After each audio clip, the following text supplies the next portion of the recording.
Oh, where's your dad at, man? No, forget that. What's going on, man? How are you?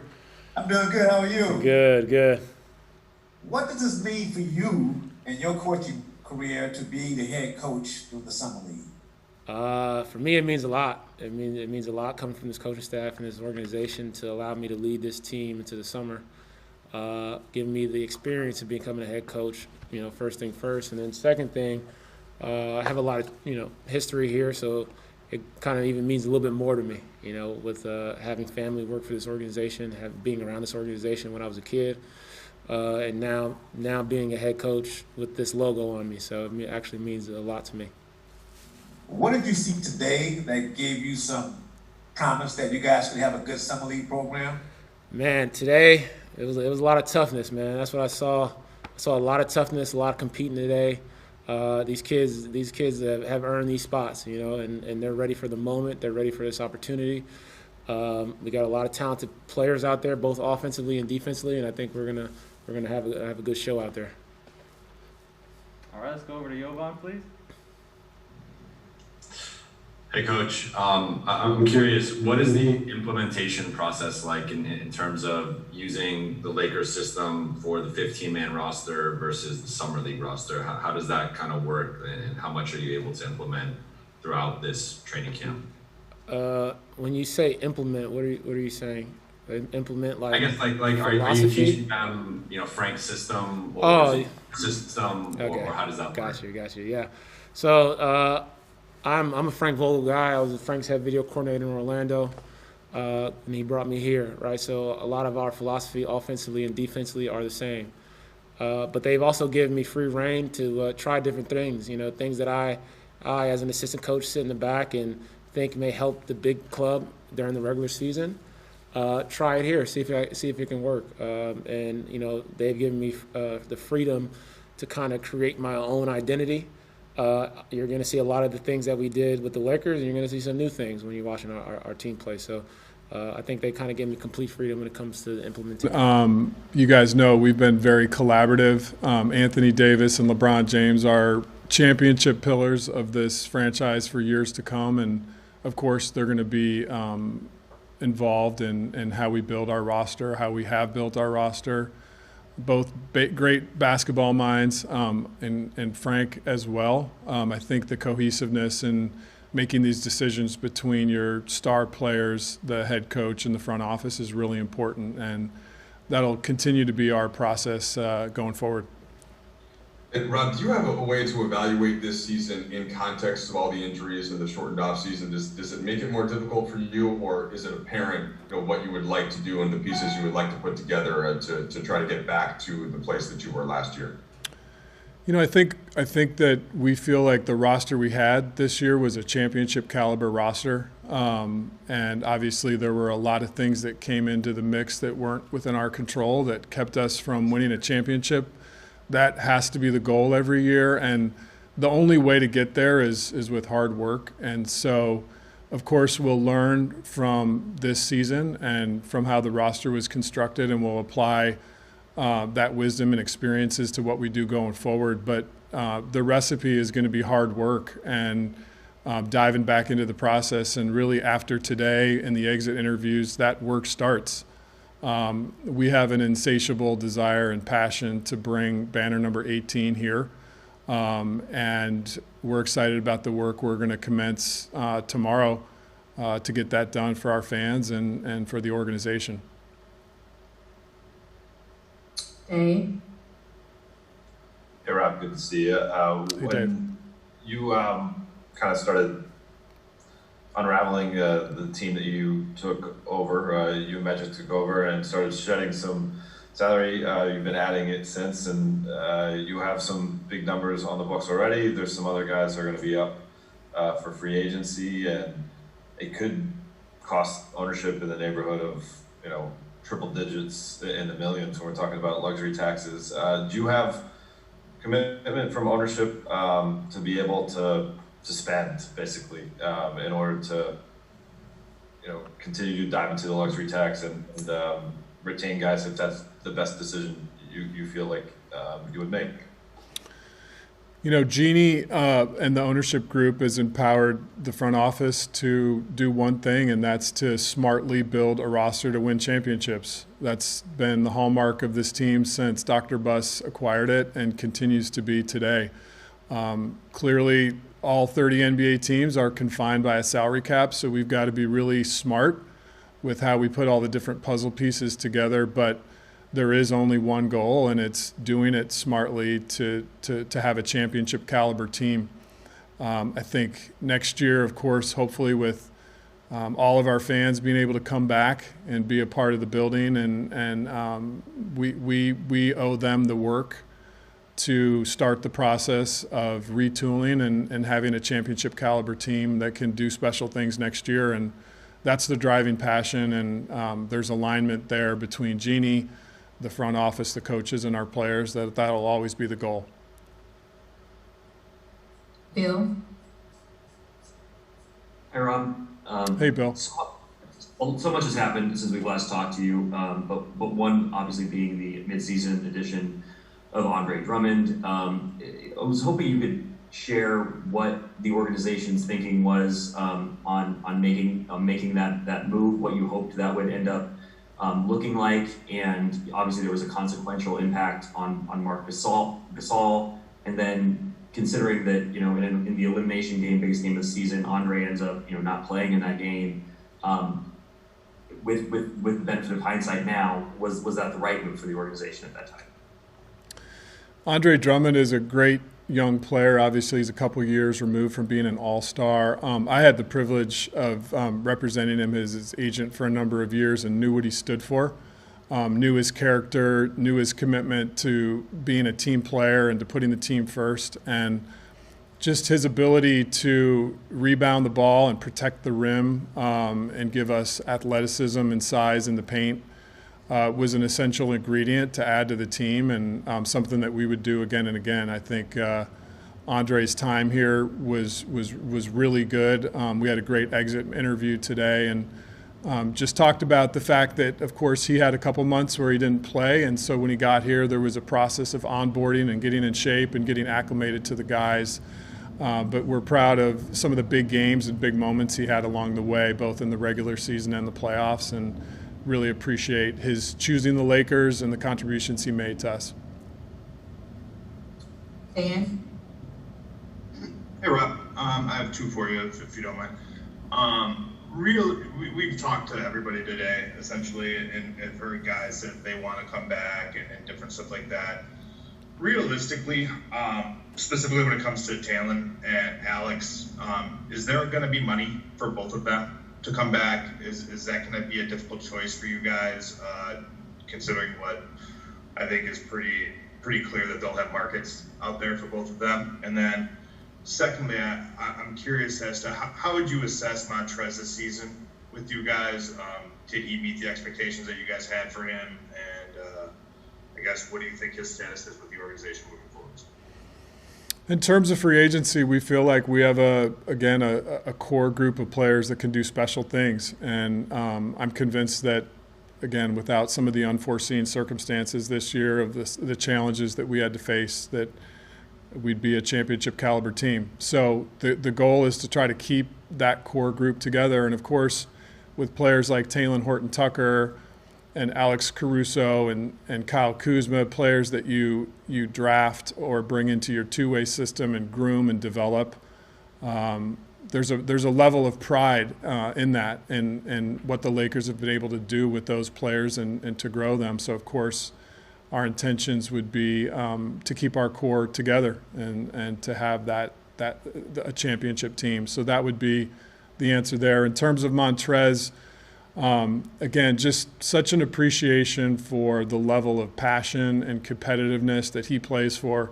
In his exit meeting today, I told him, if he was out on an off day playing against, some of our younger assistant coaches in sort of a pickup game, or if it was, a big regular season game, he would have the same level of passion and energy and drive. The guy loves basketball. He loves to compete.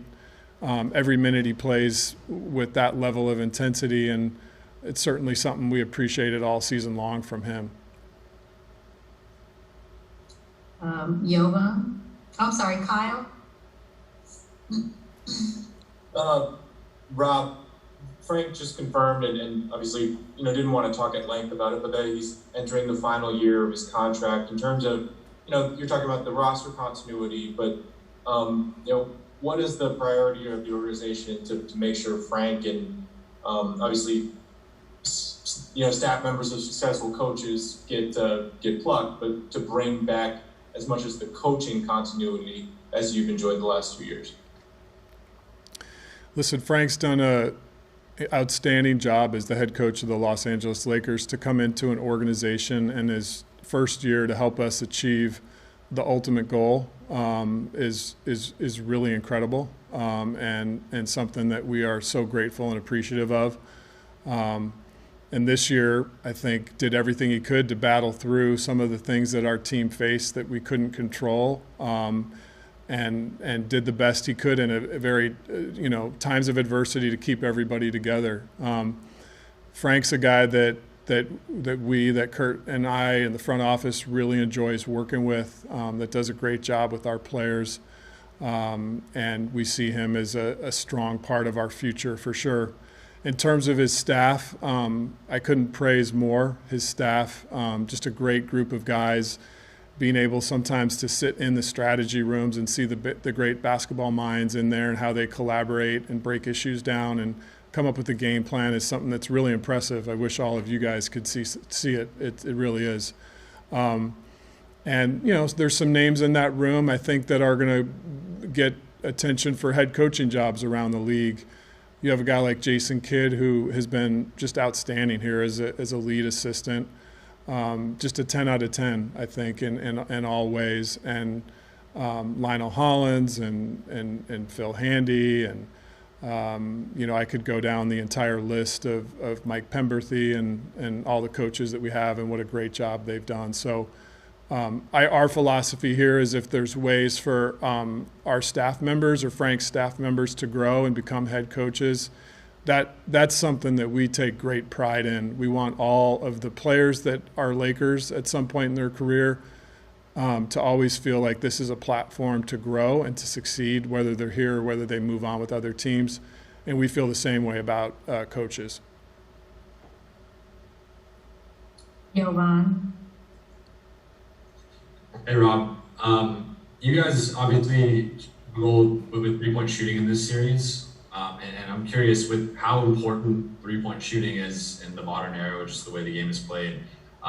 Is that something you feel like you have to address this offseason, or do you feel like that was kind of fluky with just all the injuries and everything going on, or how do you assess that? You can never have enough shooting, so it's something that's always at the top of our mind when we're building and constructing a roster. And I think it's important too. Part of successful shooting is having special players that create the shooting space, and for us that comes primarily from LeBron and Anthony. And of course, you bring up this series, but when you take someone like Anthony out of some of the games, it changes the spacing and the shooting success. And then everyone knows that, LeBron talked about it last night. We knew when he had a high ankle sprain that it would probably not be till the off season that got 100%. But I think that the success of our shooting is driven by those guys creating the space. And because of the things we faced with injuries, some of that space was altered. But I will say one of our top priorities this summer has to be, I view the role of any organization, front office, coaching staff, is to be a role of support. And we have to pour all we can into resource-wise into helping LeBron, finalize getting through the end of his high ankle sprain, and then Anthony Davis, of course, the injuries he faced. Whatever we can bring to the table as an organization to help those guys return to 100%, that's going to be a ton of our energy, over the coming weeks. And we know that those guys are both two of the top two-way players in the world and will continue to be, and we have to provide all the resources with them to keep them healthy and to help them operate at the highest level, and that'll be a big focus for us as well. Last three, Alan Slewa. Hey Rob, just want to get your thoughts. Can you describe what it's been like over you could say even the course of the last year, where you're in the bubble, then you end up winning a championship, quick turnaround to the season starting, and then this kind of back and forth all season of just when you think momentum starts growing, more injuries come, and then of course the way it concluded. Can you just give your thoughts on just the overall course of this season and towards the end of last year too? You know, it was a mixture of so many things. I think just gratitude in times of a pandemic that we were able to play basketball in a bubble and win a championship, and gratitude that we could have a season this year that even involved fans. Of course, there was a level of fatigue, mental fatigue, exhaustion. That was shared by all 30 teams in the league, and we're not an organization that makes excuses or tries to point at the challenges of COVID or the challenges of injury. Like, those things are shared throughout the game. I think we're an organization that says we got to stay committed to the work, and we got to learn from this year, and we got to take on the new challenges that this year presented. And I think in talking to the guys today and talking to the coaching staff today, we're all excited to embrace that and take a little break, because I think breaks are good just to do a reset mentally. You can come back and you can be better after a break. But trust me, the work is already starting, and we won't stop till we accomplish number 18. Brian Kamenetsky. Hey, Rob. I'm wondering, because the problem you guys faced with injuries was just so clear, do you feel like you were able to see enough of the smaller things that can be so pivotal as a team goes deeper into the playoffs to make the kind of evaluations you'll have to do this offseason? I think, of course, when your superstar foundational pieces run into an injury, there's going to be a ripple effect. And I do think you have to take that context into account when you're evaluating everything, because those two guys are like the pillars of a house. And to be able to judge the entire work, those two pillars have to be in place. So that's something we'll take into account as we're looking at all the things we do to reconstruct and build this roster. But it's definitely not seen as an excuse. It's just part of the learning. Last question is a follow-up from Kyle Boone. Hey Rob, I also want to, while you were on, Dennis has said a lot. It seems pretty clear that he's going into free agency and wants to make his own decision, but he also has used language very strongly indicating that he feels like he has unfinished business with the Lakers. He talked about your, close personal relationship with him. I was wondering, what do you kind of see in Dennis out from this year, and do you kind of, when you get to free agency, is the decision with him more or less sort of the first domino in how your free agency decisions will unfold? One of the genes that in a player that we value so much in terms of a makeup or a DNA or a mentality is just the competitive nature. And I think all of us can look at Dennis's body of work, and he is a extreme competitor. And that's on both sides of the ball. He's hounding guys, picking up players full court, diving for loose balls, bringing that energy on the defensive end, and then, of course, has the ability to score at the point guard position. So we value just those qualities in him. August is August, and free agency is a couple months away, and there's a lot of different things we'll have to evaluate there. But Dennis is an attractive player to us just because of what he brings to the table, and I agree that there are multiple parts and pieces of this team that there is unfinished business, and I think